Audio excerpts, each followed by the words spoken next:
Good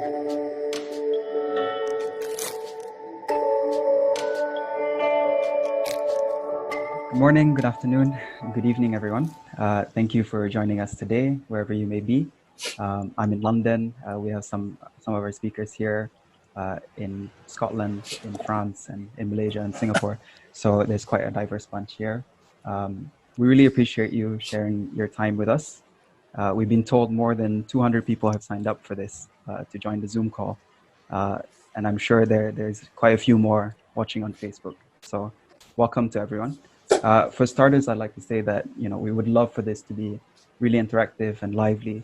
So please do comment with your thoughts or questions, whether it's here on the Zoom or on Facebook.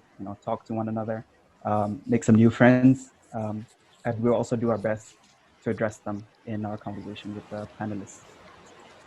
Just a few things before we start. So behind the scenes, we have Sufyan Shahabuddin, who has been instrumental in making this event happen and acting as a mentor to us. Connecting us with Pam. And of course, thank you to Pam for organizing and giving us this platform to allow for discussions like these to happen, giving us a place to kind of voice out as youth. It means a lot. And to Gary Spixel as well, who's providing kind of the tech support, making sure this all happens smoothly as it can possibly be. Okay, so I think we can get to it. As you know, today we have 3 moderators and 3 invited panelists with about an hour and a half for this discussion. I'm Haziq, I'll be your main moderator, and I'm joined by my peers, Joyee and Gary. Hello everyone, good evening and good morning. So this session is the first of 3 that we have planned. And really what we're trying to do with these sessions is to offer an alternative perspective, bringing different voices to the scene, engaging in a different kind of dialogue. As representatives of the youth and what interests us as the youth in today's climate. So for today's session particularly, we'll be discussing writing and architecture. And perhaps it comes with a bit of a personal bias, because I've always felt that I'm not the best sketcher or drawer, but I really enjoy kind of exploring ideas and designing through words. That's been kind of my mode of expression. But I've always felt that writing isn't as celebrated as it should be, and especially so in modern Malaysia. This can be down to many factors. Culturally, we're all shifting to kind of shorter attention spans, and we're kind of constantly bombarded by visuals rather than words. But I think as architects, we can only benefit from learning how to use words and the written language, whether it's storytelling a design concept or just discussing ideas, dealing with contracts, or even making notes on a drawing. All of these involve words, and there's an art to it. I think we have a lot to say and a lot to write and read about. So hopefully that's what today's discussion will be about, offering kind of different ways to think about writing and architecture. So maybe we can start with a short and sweet introduction of your moderators. So I'm Haziq. I'm currently based in London, working at Mica Architects. So during the lockdown, some friends and I started an online reading group called Bacha, where we read a text together and then I kind of summarize it on Instagram with these little emoji essays. It's open to everyone. We kind of, the people who have tended to join come from an architecture or design background, but we really welcome everyone. It happens every fortnight, and it's been a really kind of wholesome way of keeping track of time in the lockdown and making new friends as well. Recently, I've also been part of a team to publish a new, what we call archi-cultural zine in Malaysia. So kind of capturing the essence or the kind of, beyond the building issues in Malaysia. And then we also have Gary from Project XYZ. He's in Glasgow at the moment. Gary? Hi, everyone. Hi, I'm Gary. I'm a co-founder of Project XYZ. It's a rather small team and a collective. So started off from since like degree, we enjoy doing installation and also proposal competitions. So because of COVID-19 earlier this year, so we launched a podcast. So throughout this podcast, we have invited architectural students and also professional architects and also social entrepreneurs to share their thoughts. So basically, that's what we hope to explore a lot of things throughout just by talking. By this simple gesture, we can explore a lot of different ideas and also discourse. So thanks for having me. Cheers. Amazing. We also have Joyee, based in Singapore. Hello, hi everyone. My name is Joyee. I'm architectural trained graduate from Malaysia. So currently I'm based in Singapore. So I do a bit of sharing, on a virtual platform called Concrete Matter back then in the lockdown period during pandemic happens. So I've curated 15 sessions. With each session is 2 speakers are invited to share their passion, be it architectural design to furniture design to other more important topics that we need to talk about in Malaysia or in worldwide. Yeah, so we bring it on this virtual platform. These sessions are recorded, they are shared on YouTube, so feel free to have a look. Yeah. Amazing. Thanks, Jerry. So, Yeah. I mean, if you kind of can pick up, a lot of these initiatives were started during the lockdown. Kind of being in our house, I think we still craved for that third space to come together as a community. And really, like, that's where these talks have come from. We each have our own platform, but we kind of collaborate with each other. So yeah. And now for our invited panelists. So they've been handpicked and curated because each of them have a kind of different approach to and relationship with words and writing or publishing, and there's kind of a unique take on it, especially with architecture.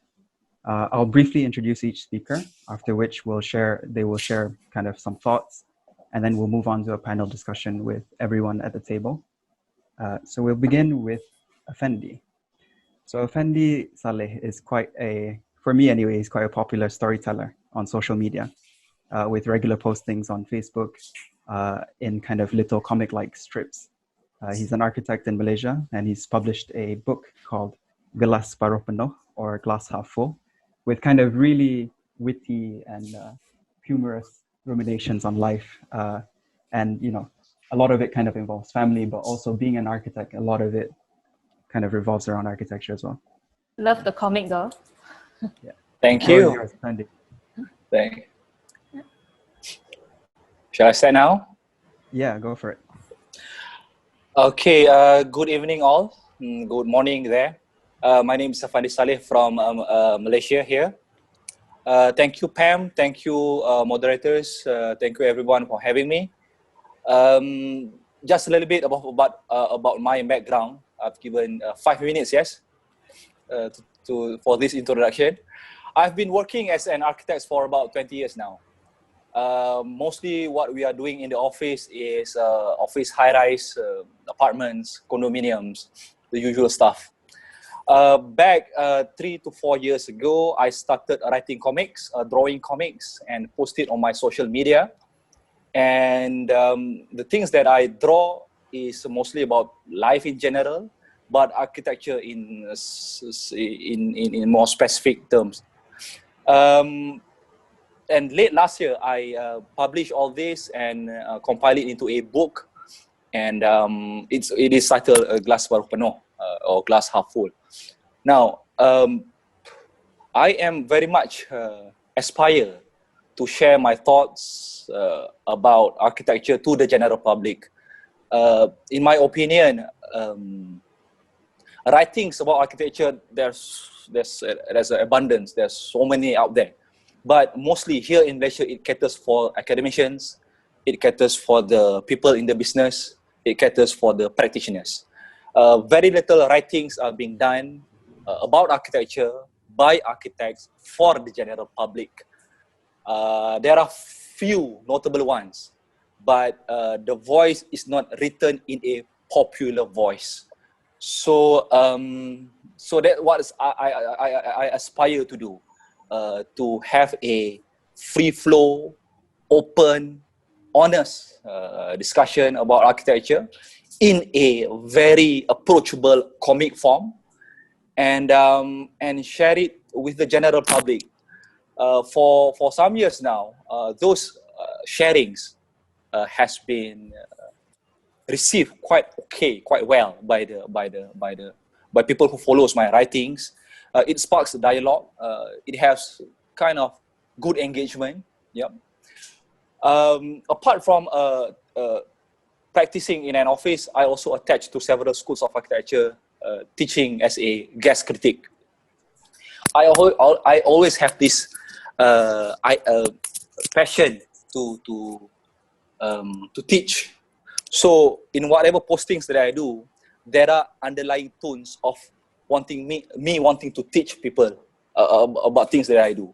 So it's a mix of biographical works, it's a mix of fictional works, and I meld it together for the general public to consume. So this is the book, The Glass Half Full, that I mentioned.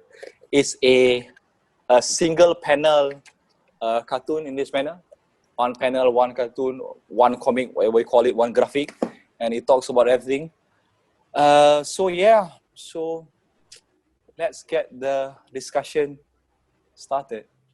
Amazing. Thank you. I mean, definitely, I think it's it's an important bridge linking architects who can be quite obscure figures in popular culture and kind of bridging it to people. I think it's important that people know what architects do, what we think about, and stuff like that.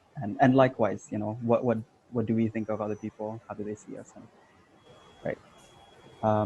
Okay. So next we actually have Sali Sasaki joining us from south of France in a beautiful landscape.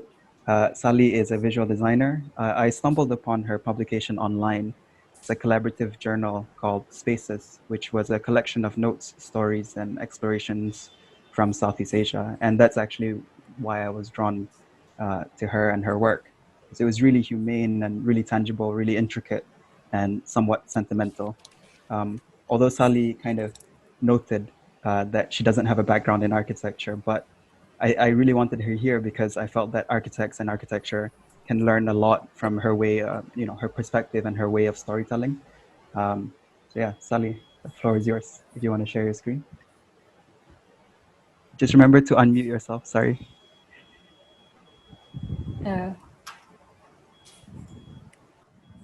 Hello. Perfect. Hello, everyone. Very glad to join you from France in my new house. So yeah, why architecture? Actually, I have to admit, I actually wanted to be an architect after I graduated from high school.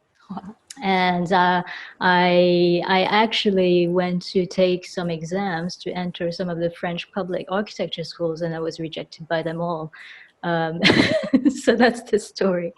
But nonetheless, I think that architecture has remained a really a big interest in my life because it's about people. It's about how people live. It's about everyday life. And those are the subjects that really drive my interests. I mean, I'm really interested in ordinary life, actually. It's, I mean, most people think design architecture is all about the glamour, or people sometimes refer to them as luxury. But actually think that the most important dimension of architecture and design is the ability to shape everyday life and to express local ways of living. So that's really how I think my career has kind of shaped around that. In the beginning, when I was studying design, I studied communication design and fine arts. I don't think that I really knew where I was heading, but eventually, after pursuing, I would say, a career that is a little bit outside of the conventional design path, because I joined UNESCO in my 20s. I became a staff member at UNESCO, and I decided to observe world issues, and kind of, I was really interested in looking at creativity from a different perspective, from a perspective of how the world can benefit from creative people. How can creative people make a difference? That was really what pushed me. And I spent several years in UNESCO, and then I left the organization and I became a freelance something. I mean, actually, I don't really know what I am. I cannot define myself as being a designer or being a writer or being a researcher. I've done many things that cross over. So I think that I'm within this very undefined area, and I like to work across disciplines and across different cultures. it's also because of my background, because I was born in Japan, but I was raised in France. So for me, I don't really think in terms of boundaries. Even within disciplines, for example, architecture, I don't really look at it from a perspective that architecture is just a thing on its own. It's connected to everything else. And I think everything is connected to everything. So my way of looking at the world and looking at human activities is really about how people are connected and how they can work across their differences, through their differences as well, and do things together. I'm really interested in that kind of approach. And my publication, which you mentioned, Spaces, it's actually something that I initiated, but I wanted to give the voice to the people in Southeast Asia, which I found there's so many interesting things happening that are not visible or not told, especially in the Western world. And I wanted to kind of give that voice through this publication, which is a very independent thing. But I think my aim is really to share the different stories that are out there and kind of, give the floor to the people out there. So. Should we share your the slides that you have prepared? Would you like me to share that, or? I don't know if I can share them during the presentation. And oh, so I think we can do that now, and then okay. So yeah. you want to start with the presentation now? Yeah. Okay. Okay, that's fine. So maybe I can share the screen. Yeah. Just let me know when it's when you'd like to change the slide. Okay. Yeah. So I wanted to start with this picture of actually I wanted to start with the physical side, because this is an architectural panel in a way. I mean, it's architecture is the focus, so I wanted to choose a physical place to open my talk, and this is actually the Dunhuang Caves in China. I don't know if you ever heard of them, but it's a site where a lot of written documents were found in the early 20th century. So there were thousands and thousands of documents written in different scripts.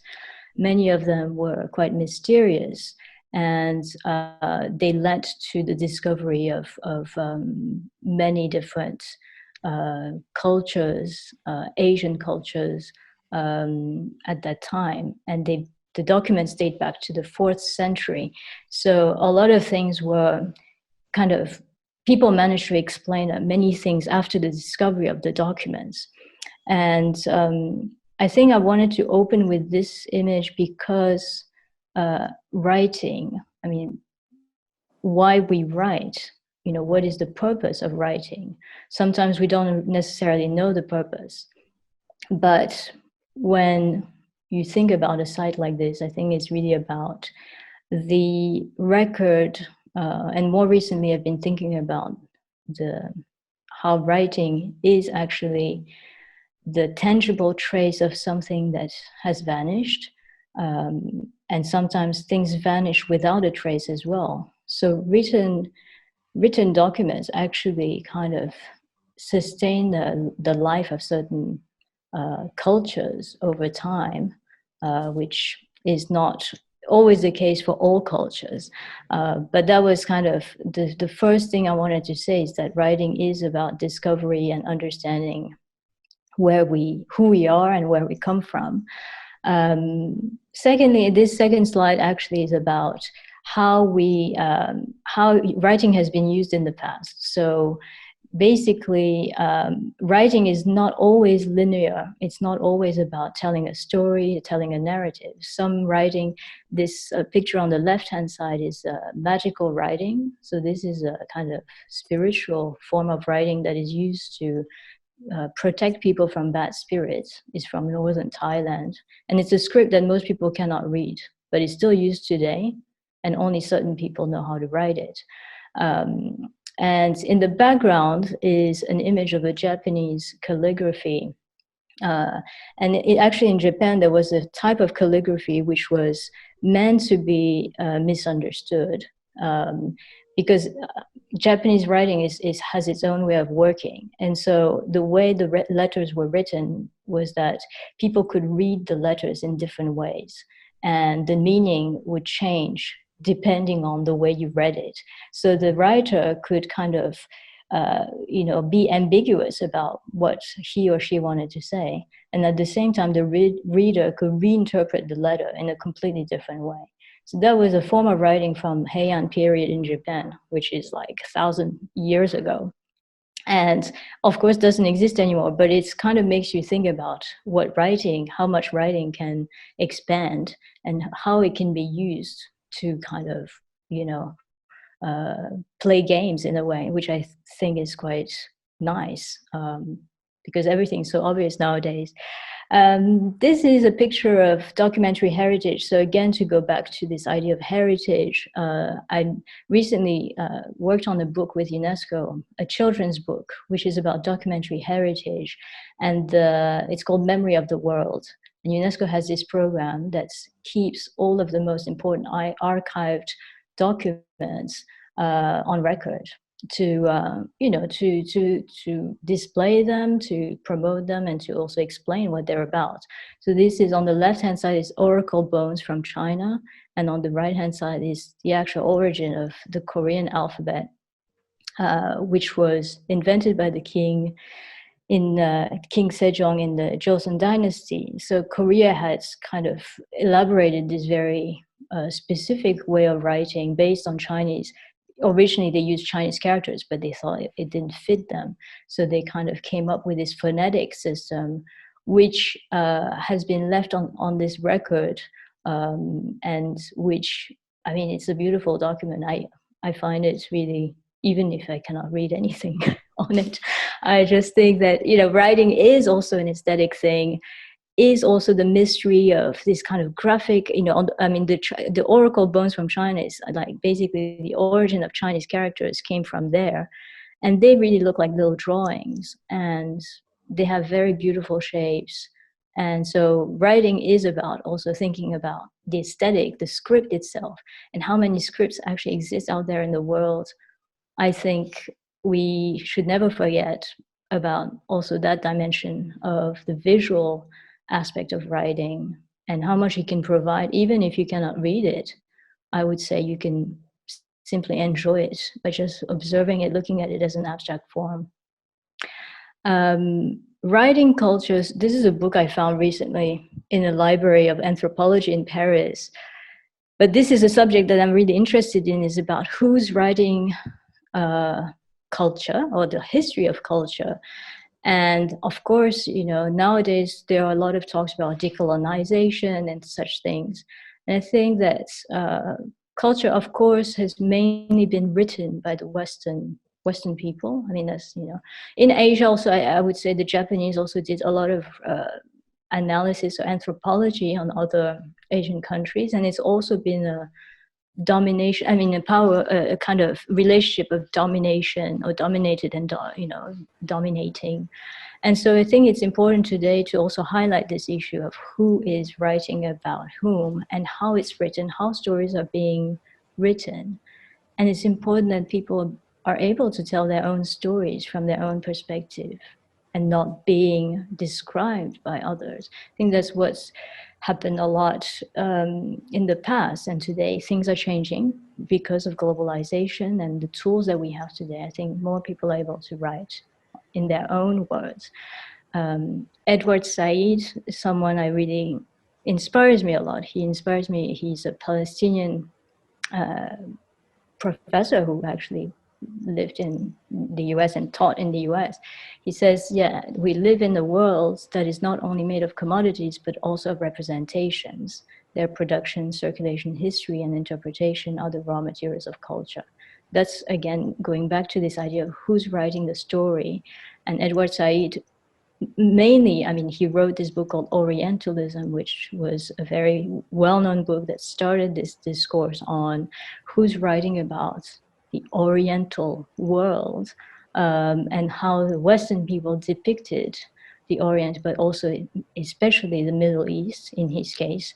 That was the fight that he was carrying out, that how we describe the Middle Eastern world and how it's created an image, created a perception of it that is often misunderstood. This is, I wanted to kind of show, this is a bit of a interlude in my presentation. It's a pilgrim's dress. It's what Japanese pilgrims wear when they go on a pilgrimage and visit different temples. It's white at the beginning and it gets stamped along the way. And then you kind of, each time you go to a temple, you get a stamp. And it's a way of showing where you've been.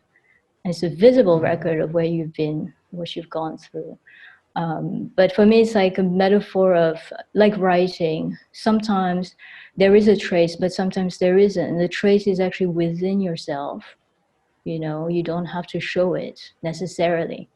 The written form is about that. It's kind of versus oral tradition versus written traditions. I think you always have this kind of debate. I think there's a debate about which is more relevant.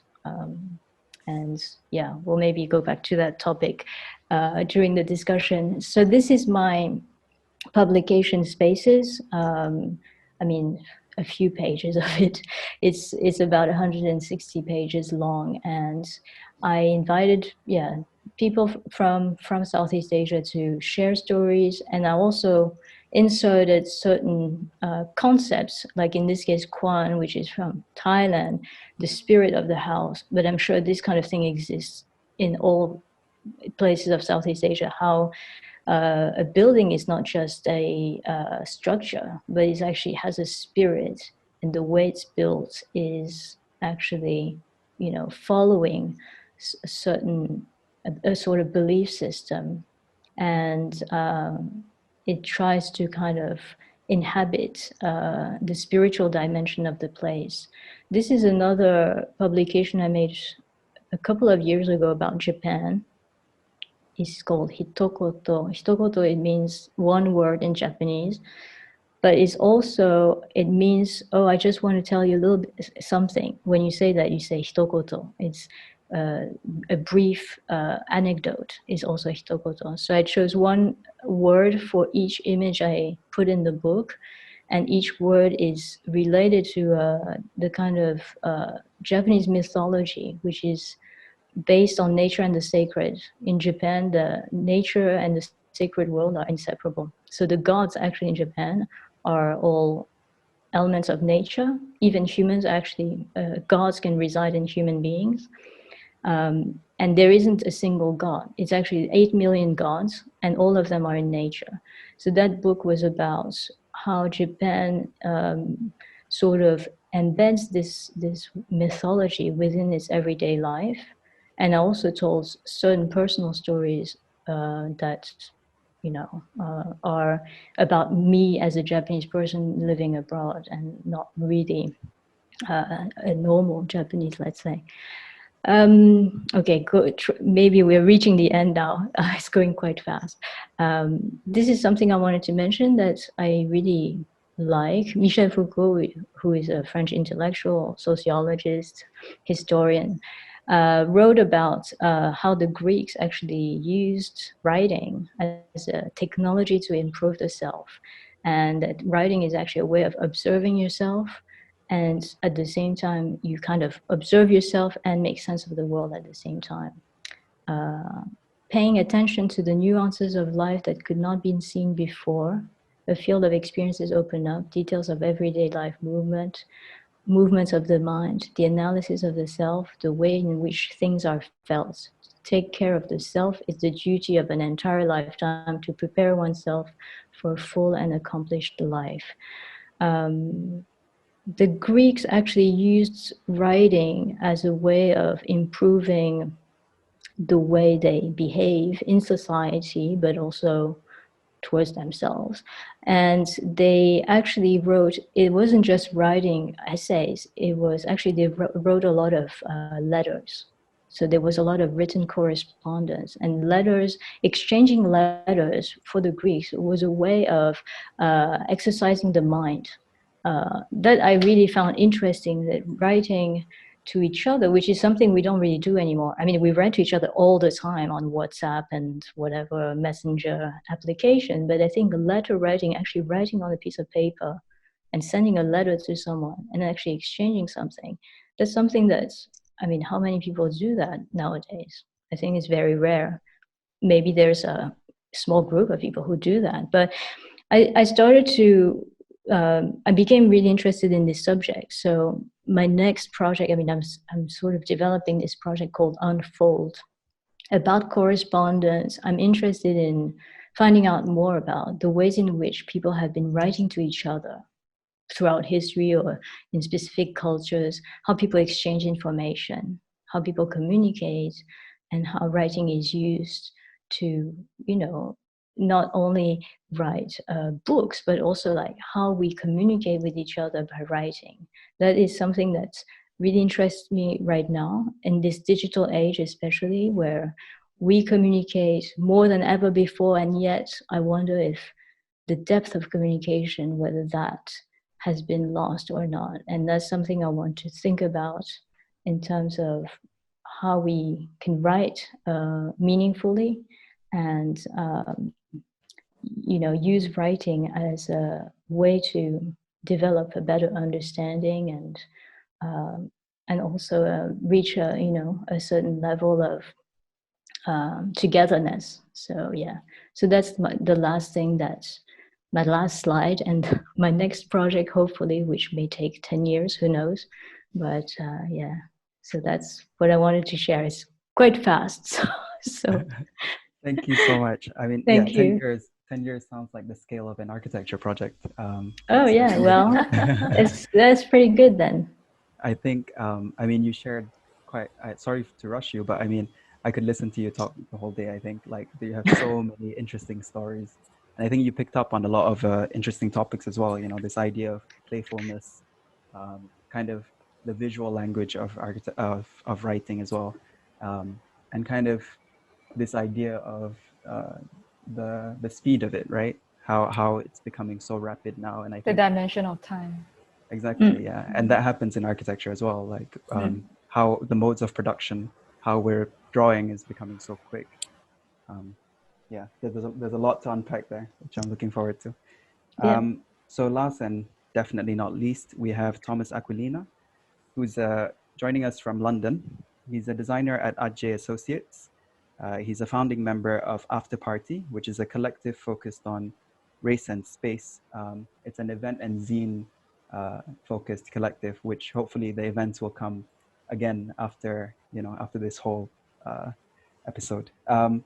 He's also recently tutored with the New Architecture Writers, which is a free program to develop the skills and exposure of Black and minority ethnic emerging writers here in the UK. So Thomas, the floor is yours. Thank you very much. Thank you, everyone. And it's a pleasure to join you. And thanks in particular to Haziq for your organization. I'm here, I suppose, representing new architecture writers this morning, and my role as a tutor on that program. And so I'd like to just give a few thoughts and insights around how that program has developed and what its goals are moving forward.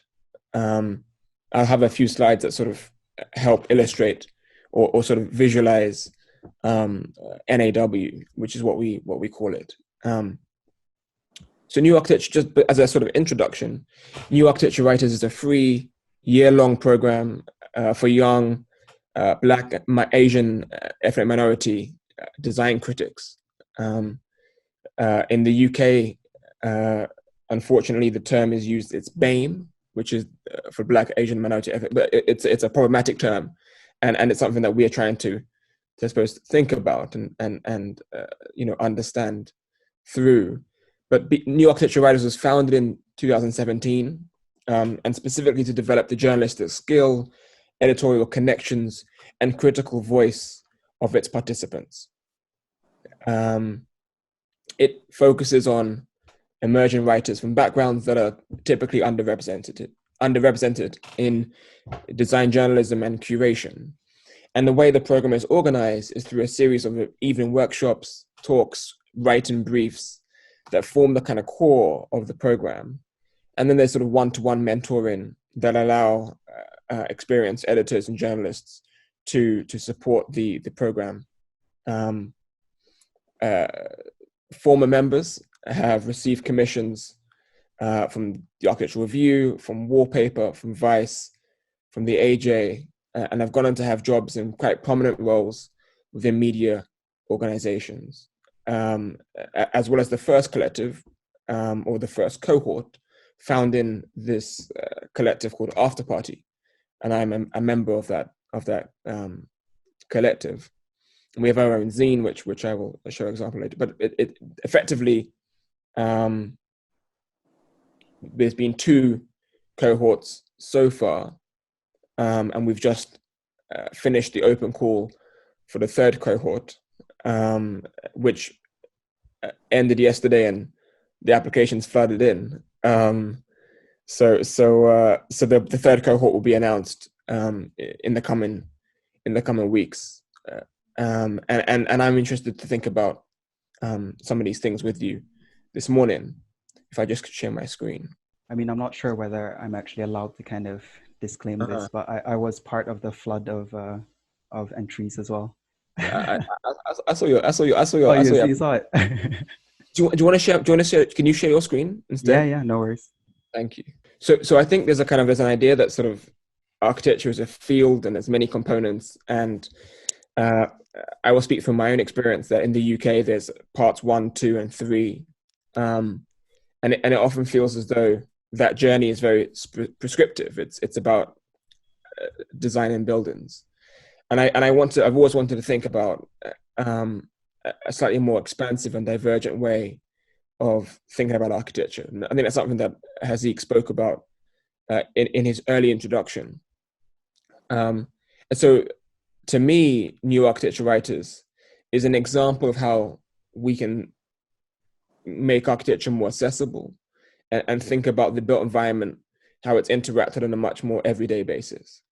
So in a way, New Architecture Writers is about the visibility of architectural writing, but also urban writing, and that it ensures that we can tell a much wider set of stories. Effectively, when we think about it, if the way that we experience architecture isn't always in person, it's not always inhabiting spaces, but is often about inhabiting architecture through text and through, and if the writers don't represent the kind of diversity of those spaces, then I think those stories become somewhat more narrow-minded or inward-looking or closed off. So NAW is really about trying to open that up. And so in a way, it's at its core, it's about creating visibility where typically these voices and these stories have been invisible. And so I think that's sort of some of the kind of the goals of the program. This is an event that we held last year when sort of in a pre-pandemic scenario called Drawing the Edge to the Center. And it really spoke about these ideas of who is at the center, who's at the edge, what is the relationship between these things. And so in a way, I suppose it's about thinking about which publications you might want to write for, thinking about which institutions you might want to be supported by, understanding the relationship between these different things. And it was a really lively debate. And I think what was incredible for us was that we had an entire panel of diverse people. And I think for a lot of people who attended that event were incredibly surprised, but also encouraged by such diversity on stage. And that's something that I think we didn't necessarily realize at the beginning of this program, is that it's become something much more than just teaching writing skills. It's actually about creating a space of solidarity for people of certain backgrounds. And actually that's been really, really, I think, powerful and important. and stretches, way beyond London. For example, here we are, talking within a PAM setting. I was part of a panel recently in Los Angeles where the term I mentioned about BAME is BIPOC. And so there's an understanding and a nuance of trying to understand how you're part of a much wider international sort of decolonizing spirit. Just the next slide, please. This is an image of that event when we could sit side by side, shoulder to shoulder. So the first cohort published a zine called After Party, and they've since we've gone on to host and do all kinds of other events and hopefully articulate a very particular kind of voice.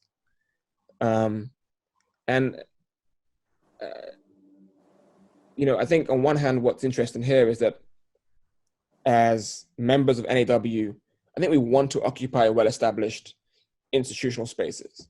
And I mentioned some of those places at the beginning: Vice, Architectural Review, etc., because these places have a wide readership. But I think for change to take place, it's necessary that we engage audiences, or that we can engage those existing audiences to rethink and reshape and rearticulate those stories. But at the same time, I think it's also really important that we make space for new forms and new ways of doing things. Something like After Party, as an example, as a new space or a new entity, can, I think, help, reshape or rethink the way conversations are being had. And, I think I really like the way Sali spoke about Unfold as a place that might allow for a new depth of communication. And one thing that's really important about After Party is that it's a zine that it's only in print. There's no online copy, and the reason for that is we want to make it a space where people can feel slightly more comfortable in their writing. They can write in ways that can feel confidential almost. And so I think that hopefully speaks to some of the ideas that Sally spoke about with Unfold. And I actually wrote a letter in that zine. And then just to kind of finish, I think that so recently, if the zine was one example of how the first cohort had ended their time with NAW, then the second cohort had a takeover project that ran through October. And this is one of the events, which was called Nah, Learning to Say No.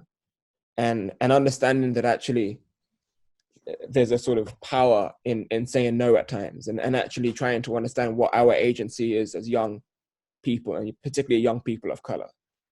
So I just want to end on an idea that I think at this global moment of visibility around racial injustice, it's allowed us to speak through uncomfortable conversations.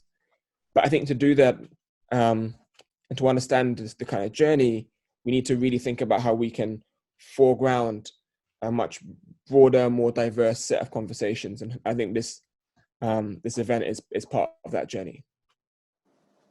Thanks, Thomas.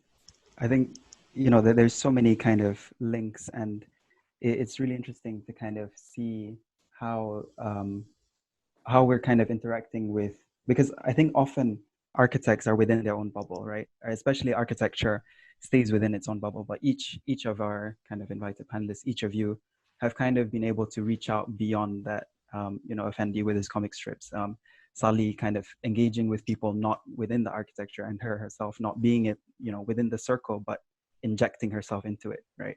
And Thomas kind of interacting with the wider media, and all that. And I think this idea of criticism is something that should definitely be explored in Malaysia. How to use words in kind of a constructive manner, I guess. So yeah, I mean, thanks for that. I think we can move on to kind of an open discussion, really. The way, yeah. Joyee, Joyee and Gary, do you have any kind of? Yeah. Sorry, Joyee, you can go first. Okay, maybe I just want to share for my observations so far. I just think that it's really honored to talk to the three panelists. I think that each of you have a very distinctive characteristic and personality and your own writing style as well. Like for example, Affendi is on a humorous, quirky, and a very provocative kind with his comic style. And Sally is someone we write with very much intimacy and is very sensitive. And Commmas is someone we write with purpose, with a lot of social injustice to pack in, to criticizing the institutional BS. So I just think that I really look forward to the discussion coming up next. Yeah, Gary, you have anything to say? I think Joyee kind of say what the things I would like to express, but maybe I can throw up a first question because I think Sali's slides really opens up a lot of overview for our panelists and also as for us as a moderator, because as I see Sali's slides mentioned about culture, and I think culture is a shared thing. It's a shared content. We are all global citizens on this planet, right? And in this, and I find this is a very interesting juxtaposition when it comes to talking about self and also culture, because often they are rather, one is much more individualistic, one is much more collective. So, but somehow this connection between culture and self, we can see like Affendi and three of them are actually come from a rather everydayness, So Affendi is rather from the approach of comic, and Sali's from everyday life about the culture from his Southeast Asia exploration and also research. And Commmas is rather everydayness of political and societal issues that we tend to ignore, but it's there every day. So perhaps the first question is, when it comes to this kind of a relationship between selfish and selfless, I would say. But in this case, selfish is not really a bad thing, I would say. How do you see the relationship in this case, the priority, or how do you search for yourself when you wanted to create a content from others? Maybe we can start from Affendi. Well, first of all, in my opinion, architect should write. That's one undeniable thing. Architect should write because we were told by our lecturers that we are jack of all trades and master of none. So we should write. We should be able to write about anything that can give benefit to society. That's one. Number two is I believe, there's in terms of architectural writings out there, there's many variations of architectural writings. There is philosophical architectural writings, Elaine de Bonten. Yeah. There's writing articles for newspaper, Paul Goldberger. There is biographical architectural writing by the same guy. Yeah. There is socio-political writings, architectural socio-political writings by René de Graaf. Yeah. There's highly political books by Dayan Sujik. Yeah. I see you really take advantage of your bookshelf behind, I guess.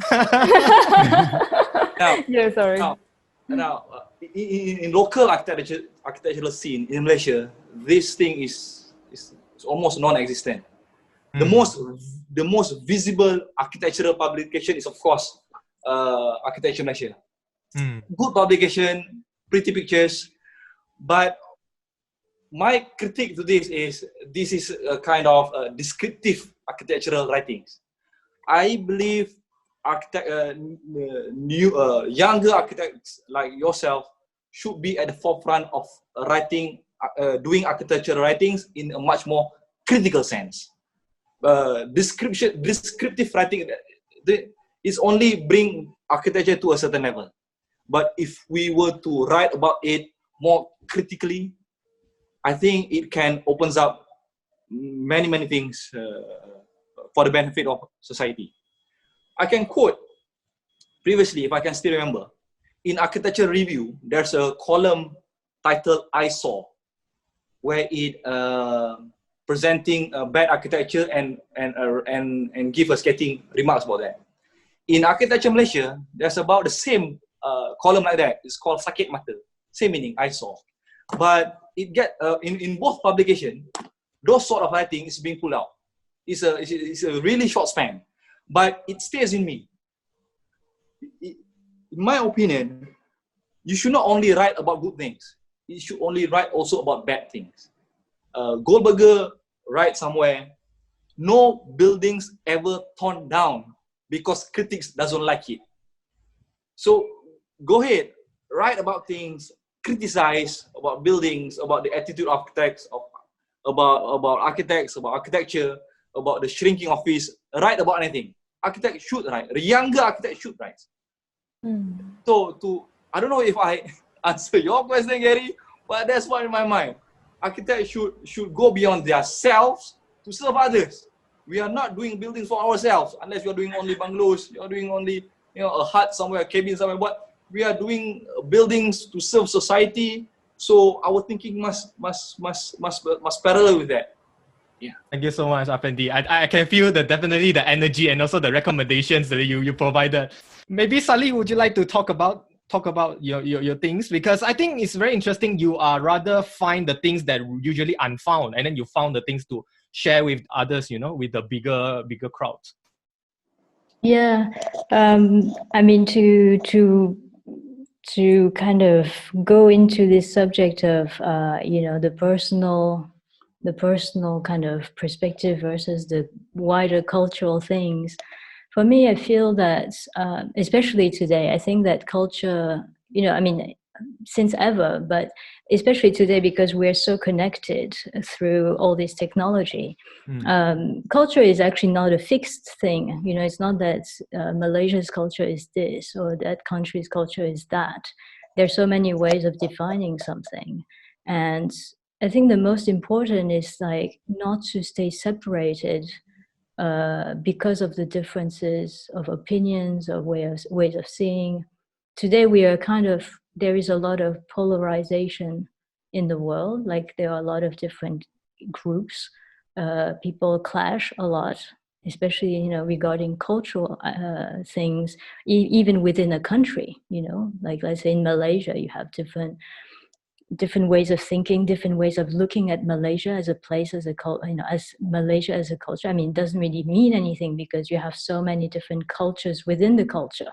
Especially in Southeast Asia, I think I have never seen so much diversity in terms of it's impossible to define it. So I feel that this idea of, what is the personal take and the bigger picture is that in the end, each person has a different way of looking at it, of understanding it. And the important thing is to make sure that the diversity of opinions, of perspectives is visible or, is actually viewed as something positive, and that people can overcome that sort of the separation that, can sometimes be triggered by the cultural differences. I think that I heard once that something like that said, that sometimes people think that differences are not good things, but actually to be different or to have differences is a crucial, it's really important. Without differences, we would have a very boring world if everything was homogeneous. But in terms of what I noticed in Southeast Asia is that there's a nationalism tries to homogenize, tries to, have conventional definitions that work against the diversity of the places. And that's, I think the danger always comes from these top-down ways of defining cultures, of saying this culture is this, or batik batik belongs to Indonesia or Malaysia. Like it's kind of becomes like that, right? Yeah. And I think the important thing is to keep a very wide, array of views and opinions and perspectives and voices. Maybe if I can pick up on that idea of culture and kind of like something you mentioned previously in your slides was this idea of playfulness of language, right? That there's kind of a space with words where there's a lot of flexibility, and the Japanese script of allowing it to be misunderstood kind of intentionally, right? And there's that kind of relating back to like what Affendi said of no building was torn down from words.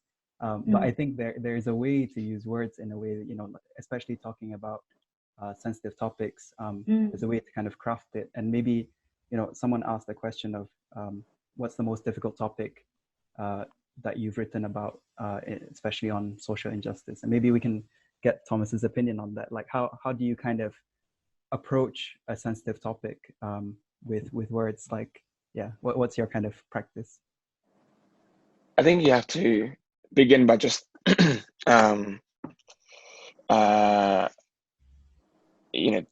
trying to understand the histories of a place. Try to speak to as many people as possible. Try to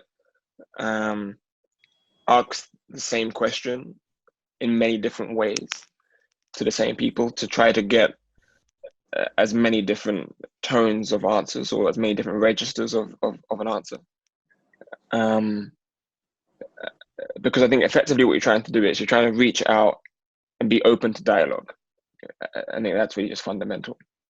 But I think the kind of points made by Sally about embracing difference is really important.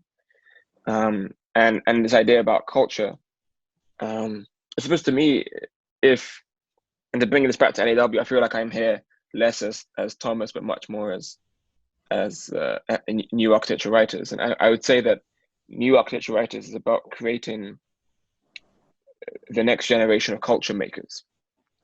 Because if we think about culture, we think about it in a more diverse way, and we want to rethink what culture might be if we, people of color, are at the center of it, then it's nice to imagine that I think architecture can reflect culture, but also architecture can create culture, it can critique culture.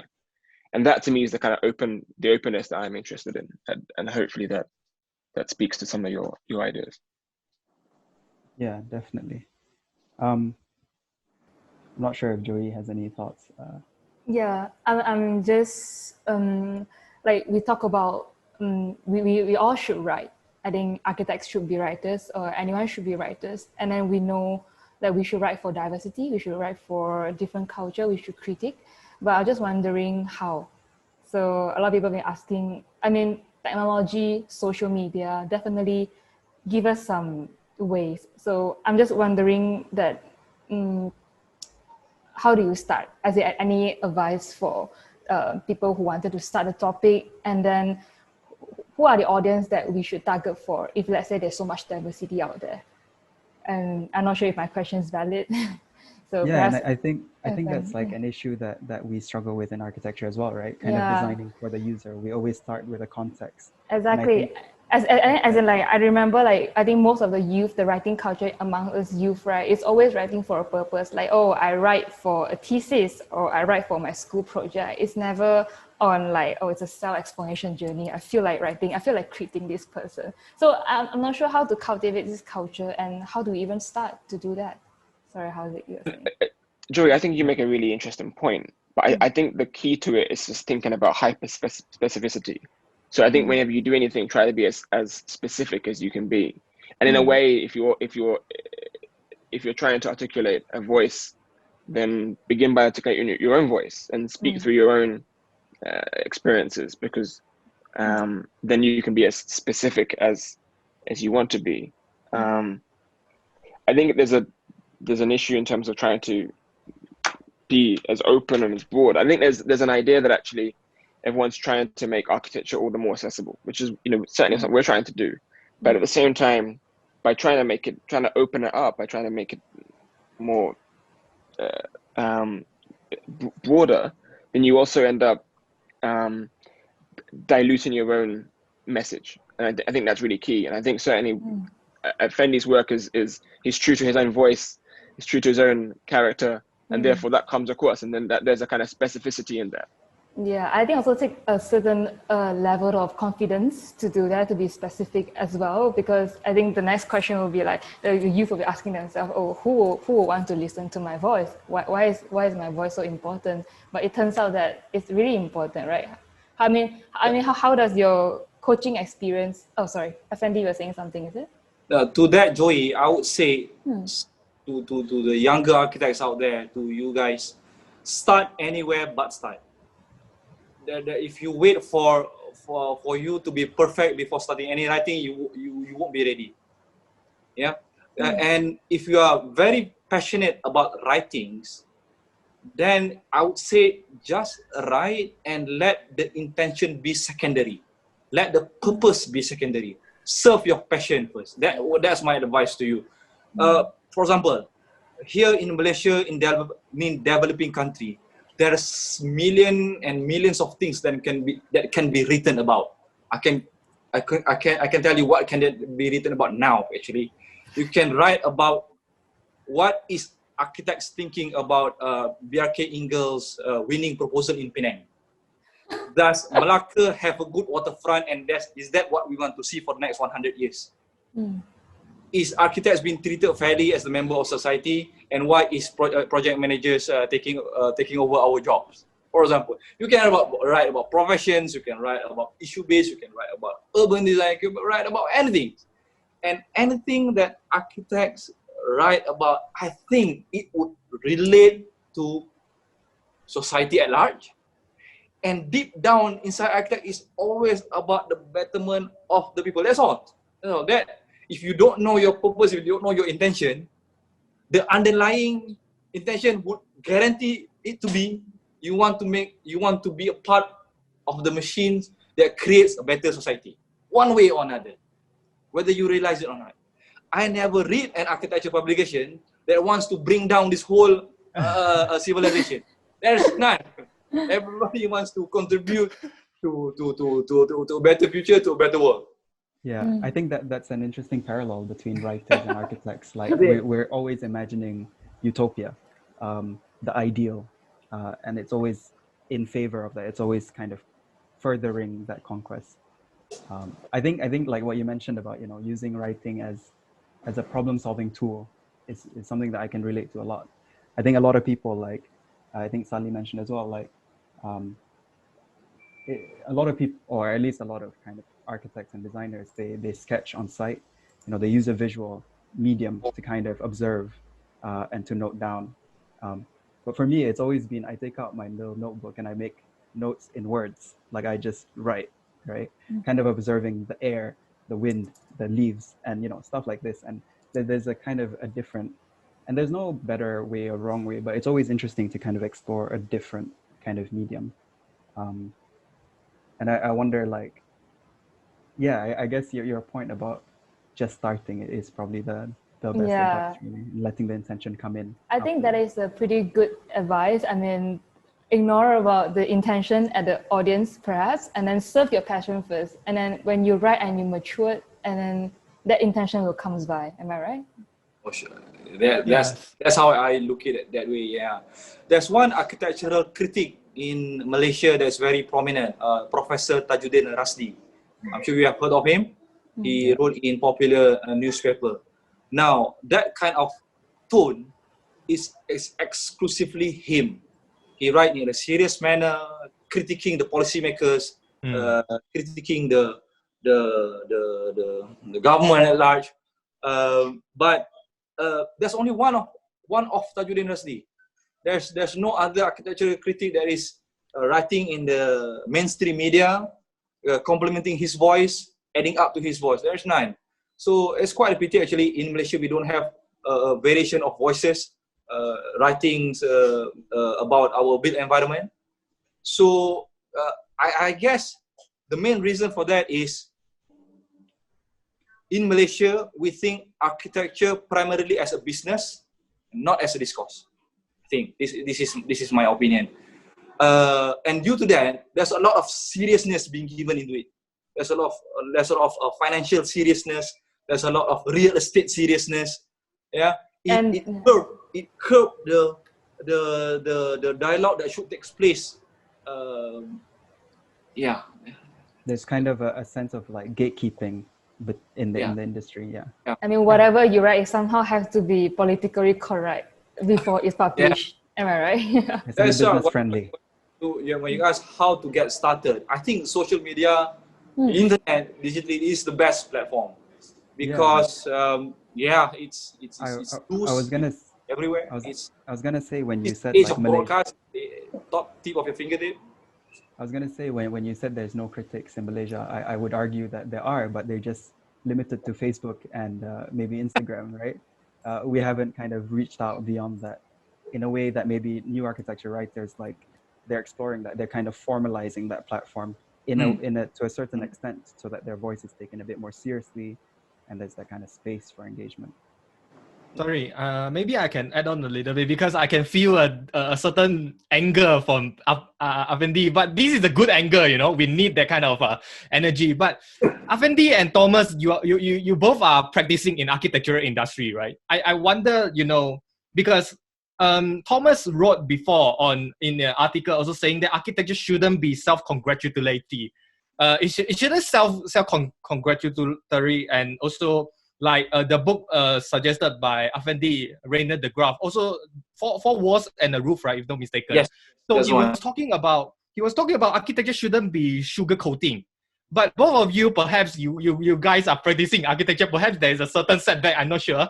But I would like to ask, especially Sali, what is the role of architecture in this case? Because you know, this whole session is organized by our Malaysia Institute of Architects as well. So how do you see that? And then perhaps you have a few points to criticize architecture. I'm not sure if you have any. No, I mean, I don't know. I don't have any reason to criticize architecture. I mean, architecture can be criticized depending on what it is. You know, any field has good and bad. I mean, I don't. For me, I cannot say, oh, I criticize this or that. I think that there is plenty of good things and bad things in any field. But in terms of, you know, how should I get started, this whole question as well. I mean, I felt that in my slides, I explained at the end that people should, you know, write. I mean, you can write notes to yourself, like, you know, Haziq was saying, and writing notes to yourself is a beginning of writing already. That, you know, and to me, I feel that if you write just for the sake of writing and you don't enjoy it, I don't think there's any point doing that. You shouldn't force yourself to write. I think if you'd rather do photography or take images of something that interests you, you can express something without words as well. Of course, it's not as specific, it's much more abstract. But I think if you don't feel like writing, why write? I think that not everybody should be writing. You know, you don't have to have everybody writing. It's not like an obligation. And also sometimes, you know, when I was younger, actually, I didn't really write a lot. I think sometimes the interest comes later, or, you know, there is a specific time for certain things. And maybe the timing is that right now you're not writing or you don't feel like writing, but maybe in 5 years you're going to feel like writing because suddenly you develop, you know, an interest, or you kind of grow differently, and you suddenly feel like, oh, I'm going to start taking notes, and then your notes turn into an essay, and then the essay turns into a book, or who knows, you know. So I feel that you shouldn't force things when the time is not right. You just have to wait, and if it never comes, it just doesn't come. It's like, that's just the way it is. I feel like, you know, why force it? But in terms of, I don't remember the initial question that you were asking, how I feel about what the purpose of this talk, you mean? The purpose of discussing in this kind of panel? What is the benefit? Is that what you meant? No, Gary? because I was asking the role of architecture in your case, because architecture it seems to be like a background for your writings, because you are writing on certain practice or, you know, the house, the never culture in the community. Like culture, but architecture is happen as a background. Well, architecture for me is part of the culture. I mean, the topic of culture. I include architecture within the broader scope of what culture is, and architecture expresses many things, not only culturally but also in terms of how society works. I'm very interested in social research, social studies. I'm interested in how people how they build their lives, how they. Architecture is the tangible, most physical expression of how societies are formed. You know, if you think, let's build shopping malls, for example, and you think of the role of architecture within that, or you think of architecture, you know, you think of vernacular architecture in a village, that's, you know, using natural material. There are so many things, whether it's the material that is used in architecture, the sustainability of it in terms of a business practice, the social impact of architecture on societies. I mean, we spoke about gentrification before this panel started. Right. You know, architecture plays a role. It's embedded within a social fabric. So Yes. architecture is really, I mean, it directs a lot of the way people have to live. You know, if you live in a, you know, council flat, for example, in London, or, you know, all these things, I think architecture affects everything in life, in any country in the world. It's a universal topic. Anyone can relate to it. And it's like food in a way, you know. It's one of the essential, I mean, housing is one of the essential things that, you know, for humans. And I think architecture has taken a much bigger role in modern society, you know, even though, I mean, it's existed forever. But I would say that in modern societies, the impact of architecture is far greater, and it's dictated and imposed certain things on people that did not exist before. So these kind of things interest me as a social and cultural topic. That's my interest. And also, I mean, I also enjoy the design aspect, you know, the aesthetic, or, you know, I always enjoy the space, the way space is created, the light, you know, all of that. For me is, I mean, my house here is a 16th century house. You have a lifestyle. which I'm really interested in the details, you know, in the way the windows have been shaped and all of. So I'm interested in the artistic or the creative aspect, but also the cultural, social, all of the aspects, and also history and all that. So it's Thank all you so much, encompassing. I guess to Thank kind of circle back to what Gary was mentioning in terms of like Affendi and Thomas being practicing architects. I mean, like the title of this talk today is Columns and Commmas, kind of a play on words on you know, elements within these two fields that kind of provide structure, rhythm, or a kind of regulation. You know, when you think of columns in architecture, there's a kind of proportion to it. It holds everything up, and commas kind of do the same in text, right? You're speaking, it adds that tone of voice, adds a bit of speed. And I'm just curious, like, as you have progressed in your practice of architecture, how does that kind of play with your approach to writing as well? Like, is there something that kind of feeds back on each other?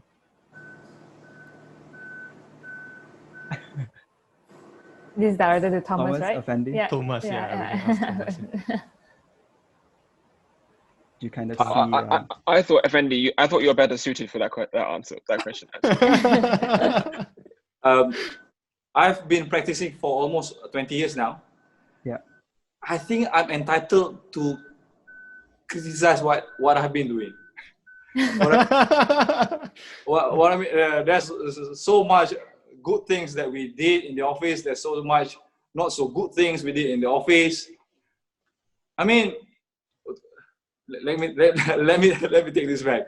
I've been practicing for almost 20 years now, and I believe whomever has practiced more than 2 decades, they can write anything about what they're doing. Anything. No holds barred. Yeah? Be it about the practice, be it about the money, be it about the ethics, everything. So, I mean, in my case specifically, I make a total separation from what I'm doing at the office with what I'm writing. Yeah. Sometimes I practice. Sometimes I wrote about me doing wrong things that I don't agree. You know what I mean? So it's a balance thing. In practice, I have to do this. Right. But deep down, I think, no. And so I channel it out my writings. Right. And my daily readers can sense that. Yeah. So it's a to me, writing is an outlet. It's a self-correcting things to do for me. And furthermore, it balances things out because architecture is a very slow business. It's a very slow process to see one building from conception to completion, 3 to 5 years. Yeah. Writing is an instantaneous thing. Yeah. So it keeps the creative juices flowing. Yeah.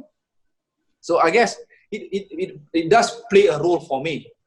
as I call myself a writer now, as an architect and as a writer. It balance things out. Yeah, it's interesting that you kind of see it as two separate things. Okay, Haziq, do I make sense? Okay. Yeah, you make a lot of sense. I'm curious, like with Thomas and with new architecture writers, I think there's kind of less space for that separation, or am I wrong in that assumption?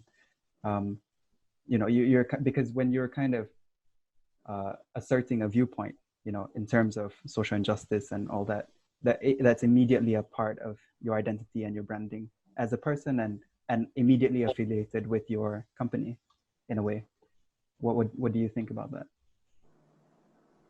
I think there's an attempt to support the kinds of writing that we're doing that is at times actually separate from our backgrounds. So actually, on one hand, particularly in light of this year's extra visibility around Black Lives Matter, that there's been a wave of commissions purely based on how do you experience race in cities? How do you experience race in architecture? How do you experience race in practice? And I think there's been a sort of a tiredness now, a sort of fatigue with having to repeat the same kinds of questions and provide the same kind of answers. Actually, the cohorts want to write about, you know, architecture. They want to do building reviews, which is, you know, you might say slightly more abstract, but it's actually just about being given an equal opportunity without having to then preface their context or their background. So, and I think what's important is that you can do both. You know, you're able to when the conversation allows it, or when it needs it, to articulate a position through your background heritage, but at the same time also be able to be given the work that requires you to kind of remove yourself. And you know, in the case of a building review or building study, to critique that building on the basis of its architecture, of the components of that building, of the way it meets the ground, the way it relates to the city, environmentally, sustainably, socially. So I think that's really important in my mind. I think that was, by the way, it was a very good question from Huda in the chat. I don't know if you want me to address that. Yeah, go just for it. now. Huda asked, thank you for decentering monolithic narratives through difficult underlying acronyms from BAME to BIPOC. And she wonders what strategies do we have to find solidarity, unpack the complexities between nations, because NAW is UK based. This is something we've had an issue with actually very recently with this new open call, because NAW is London based. It's London based because we only have capacity for about 9 members. In part, it's small because we want to create a kind of family dynamic, and we want that the members can find collaborative ways of working, that they can also find a collaborative voice, and they can co-author things, for example. And if we expand beyond those numbers, then we start to lose that spirit.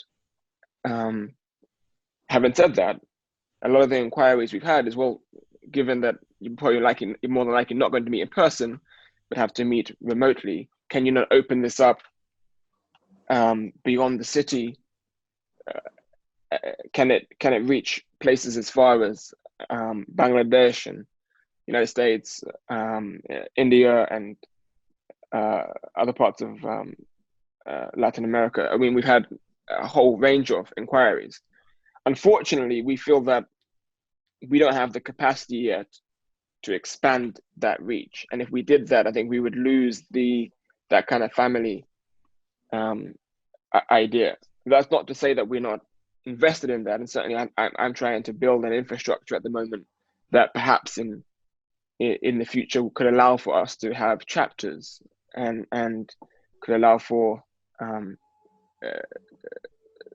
places elsewhere to form their own program and sort of coalesce around the more pertinent issues that exist in those cities or those places. But that's what I would say is given that there is the capacity now to have these kind of events and bring in voices from internationally, we will be looking to host many more public events. Previously, we've held one public event per year that's called NAW Live. Hopefully, there'll be a few more of those. So watch that space and log on online. Thank you. Yeah, that's a really interesting thought. Of it kind of goes back to what we were discussing earlier. Of who's the author? Kind of finding the center of that voice. And there is that urban-rural divide, and writing is a medium to kind of bridge that, or it can be used as that medium. Yeah. Haziq. Yep. Yeah. There's another. Oh, sorry, question Joyee, for... go ahead. Oh, sorry, Gary. No, go ahead. There's another question for Sali as well. Maybe I should read out. Yeah. Sali, are you there? Yeah. So it's from Huda. So a question to Sali Sasaki: how does one begin to unpack the condition of Southeast Asia when there is such multiplicity of stories, cultures, and rituals here? How did you begin your research and compile knowledge of this expansive world? How do you choose stories to bring attention to? So Sali, do you want to answer to that? Well, I just go with the flow. Quote Affendi again, right? I mean, the thing is that, in life, I'm not someone who calculates a lot. I follow my instinct for most of the things I do. So it can be, it can be triggered by professional encounter, or then, a friend of a friend or something. It's a mix of things that lead me to certain stories or certain topics that interest me. And then I usually, what I do is that I gather a pool of things, and I also keep a lot of things in my mind. So I remember quite well the places I've been, or the things that interest me. And what I usually do is that if I decide, so I kind of keep a list of things of some sort, whether it's written down or in my head. And then if I decide to investigate further, I usually either contact people who are related to the topic. So I go back to the people and ask questions, or I go back to the actual place to, take photos and document things. And then I also spend a lot of time in the library. In Paris, there is a really good library for cultural studies and anthropology at the Museum of Quai Branly. It's the Museum of Anthropology in Paris. And it has a huge collection of books about pretty much anything social, cultural in the world. So it's like a huge resource to really dig into a specific subject. So what I do is that I combine basic stories that I hear from people, things that I collect on my own, and then documents that I find in the library. And I sort of create a mix, and I try to compile that. Sometimes I tell my own stories. It could be just an anecdote, like, oh, I went there and this happened, and it's just a very simple story. So it depends on what it is. Sometimes it's more academic, let's say. So my research is much more based on academic content, but I prefer to have something more spontaneous. So I like to speak with my own voice or through the voice of the people that I interview and that I meet. So I usually go for the casual tone rather than the intellectual tone, even if I know that I end up being a bit of an intellectual toned person because I'm from France. I live in a country that is you're kind of a natural philosopher if you grew up here, You have to study philosophy when you're 15 years old. So, Wow. Okay. yeah. So I mean, I think my education sort of makes me a bit of an intellectual type, even though I'm not really for that sort of. I don't like the intellectual world because it's too exclusive. But I know that I have a bit of that kind of character because I was raised here, and it's like it comes with you know, when you grow up here, it's almost impossible to escape it because you're really like conditioned to think deeply about everything in life.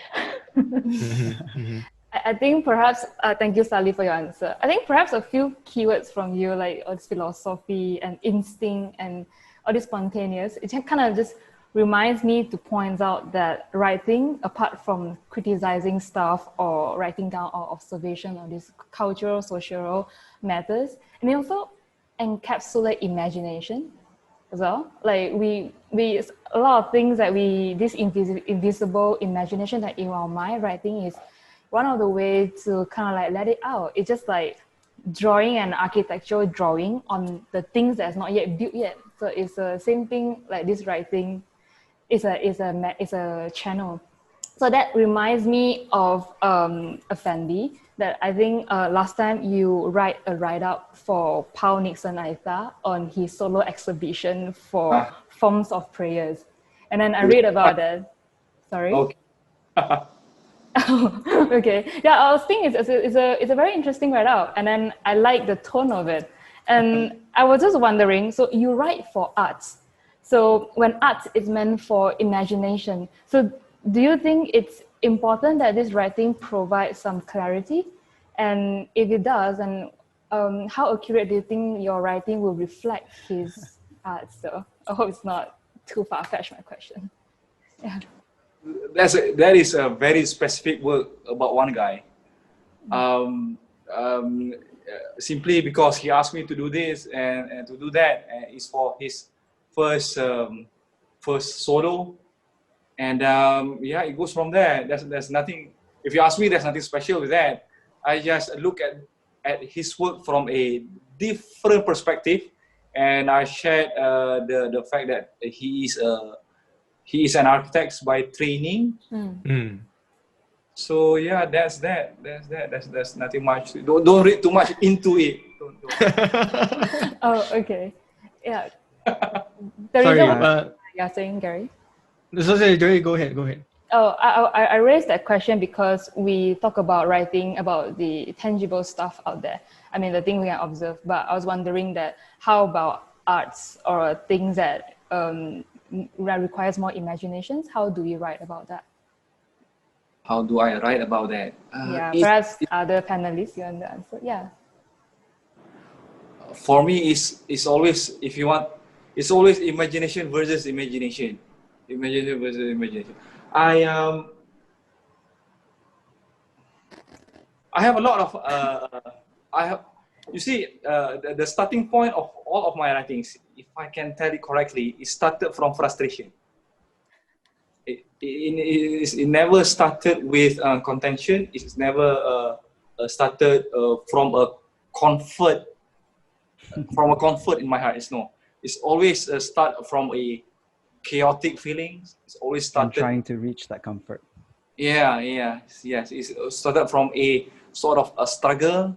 So that's why I relate more to writings that is probing an issue, like what Commmas is doing with his team, writing about the racial injustice aspect in the built environment.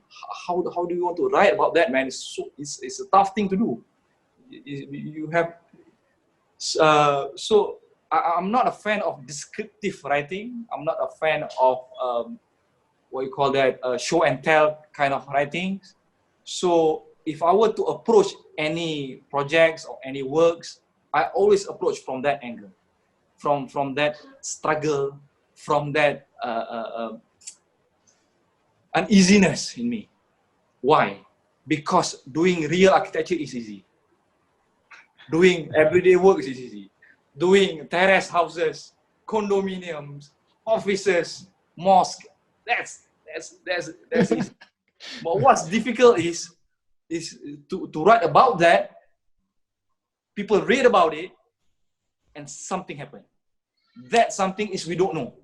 Maybe people get inspired by that writing. Maybe people wants to do better things than what I did. So that is my line of thought when I write. So Amazing. do I answer you, Joyee? Partially, yeah. I think it's a great answer. I'm quite conscious that we've kind of reaching the end here. So maybe we could kind of sum up our thoughts. I mean, it would be amazing to kind of extend this conversation, really. But yeah, I think, I mean, for me personally, it's been an honor, and it's been amazing fun. You know, and it's you know what Affendi just said, like you write and you put it out there, whether it's architecture, whether any kind of piece of work, you put it out there, you never know what it could lead to, right? It will snowball at some point. I had never The ripple spoken, effect. Right. yeah, I had never spoken to Sali, Affendi, Tom. In fact, everyone on this panel I've never met in real life. And you know, that's incredible. And it's all through their work and what they've put out, and expression of themselves. And I think to kind of approach architecture with that in mind, you know, it is a business. It is a mode of, you know, practice, real practice in a kind of capitalist sense. But beyond that, what can we add? You know, whether it's an artistic, poetic look at it, whether it's a personal expression of frustration, or whether it's you know, approaching and probing at social injustices and all that. I think that there's so many avenues, and for me anyway, it seems that writing is a great medium. Any kind of final thoughts from anyone?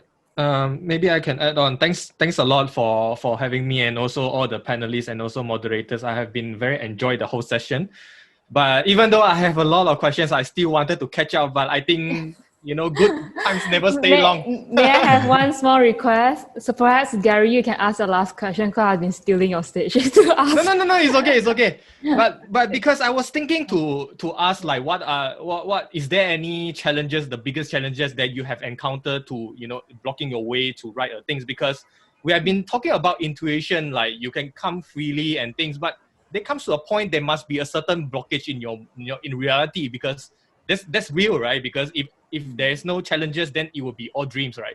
But for example, like Commmas, because I think the biggest challenges, the biggest challenge is that when we talk about politics, it's particularly, you know, sensitive in a way, and your article is not really on, you know, attacking, but rather reflection and also awareness, especially on your writing on RIBA, for example. So is there any, you know, biggest challenge that you have encountered, especially from racism perspective, or cultural perspective, or even from your personal practice? I mean, racism is everywhere. I think you just have to. I think what's important is you find the networks that you can find trust in, and that you can you feel that you can express your opinion, your voice in a comfortable, confidential way, and that's what we try to do with NAW. And to me, it's about, you know, trying to find support, and as I spoke about earlier, solidarity between you know, and I think, you know, those networks can exist in person, but they can also exist in publication form. And I mean, maybe I'd actually rather sort of hear from Sally and how she thinks her publication Unfold will quite literally unfold in the coming weeks and months and years, because I wonder if that becomes a safe space. I don't know if you can talk a little bit more about that, Sally. Please, Colette. Well, it's still a work in progress. So you know, for me, it's still, it's very abstract. I'm just, you know, collecting the, you know, the pieces together at this time. So it's very hard for me to say how it's going to evolve. and how it's going to be received. But in the end, yeah, it's really, I think, like you say, Thomas, that it's really about finding the network of support of the people who understand what you're talking about, which is, it's impossible to have a unanimous, you know, approval. I mean, there will always be people who don't understand or who are not responding positively to your work or anything, really. I mean, I've also had my share of, I mean, despite my work is not political or anything, but, you know, I think everybody in life goes through hurdles, people who like putting things along your way so that you don't, you know, move forward. But in the end, yeah, it is about finding your audience, the audience that responds positively to the work, understands it, and connects with it. Because in the end, I think writing is about connecting with each other, and it's about relationships. You know, I mean, everything is, even architecture itself is about building relationships between people. And some people, you know, will respond well and others will not. But it's important to ignore or to not be distracted by the negative things, because otherwise you get caught in this frustration and maybe negative. You waste your energy on negative things, which is not necessarily, you know, the productive way. So in my case, I usually just keep going, even if there are very few people who respond to something. I just feel like, if I feel instinctively, I feel like what I'm doing here can be meaningful for certain people, I keep on doing it. And that's kind of my way of moving forward. I don't try to, I mean, I try to stay away from the negative elements, and yeah, and just keep going. Even if there are only 3 readers, I'll do it.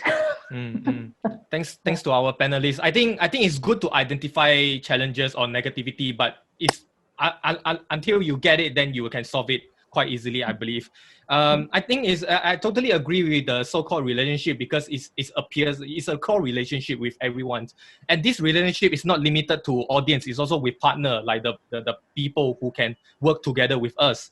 And from my side, my final, the very interesting, being a human, diversity is a celebration of humanity, and this duality of ethical value and also morality is very interesting. So I would like to suggest 2 books. One is Tom Spector, Architect Dilemma.